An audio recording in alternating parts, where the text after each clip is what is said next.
the factory. Because in the early days, my dad would make all the boards, and in the back of the factory, my mom would make the clothes that were in the surf shop in the front. So I was there my whole life just knocking around boards and crawling around resin and foam. So it was a pretty natural progression. You know, I watched my dad for years when I was young, and then in my teens, I actually just started doing it after watching for a long time. And so it felt really natural. It felt like, yeah, of course I'm gonna do this. And I had a pretty good teacher, so that was cool. My best memory in the early days watching my dad shape, I think other than just being in the shaping room with him, watching him for hours, it was the different surfers that he interacted with.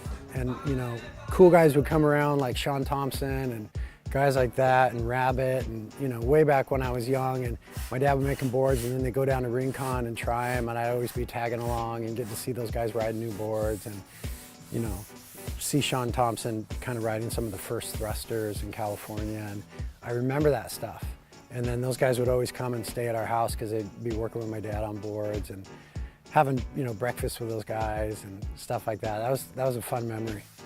When I first started shaping, my dad told me, listen, shaping is a tough gig. You know, people only kind of view you as being as good as your last board. So that's kind of tough, you know, if you make a really good board, everyone's stoked and everyone thinks you're great, and then you make a lemon and everyone thinks the opposite, and then you tend to feel that way, you know what I mean? You get on the roll and you're making some good boards and you feel good, and then all of a sudden stuff isn't working, and so that's kind of a tough gig, the up and down of it. I really enjoy shaping for Dane because he's super picky. He's really, really picky, and that's good. It always drives me, and he's never quite satisfied, so I'm never quite satisfied, and I like that challenge. You know, there's a lot of guys that you shape for, and they're fun because they say, yeah, it works good, it works great, and, you know, every board feels that way to them, but Dane is much harder. You know, he's pretty discerning. He knows what he wants to feel. He knows exactly what he wants to feel, and he knows within the first few seconds of the first wave whether or not he's feeling it. And it's pretty sensitive, so I like shaping for him. It really, really pushes me.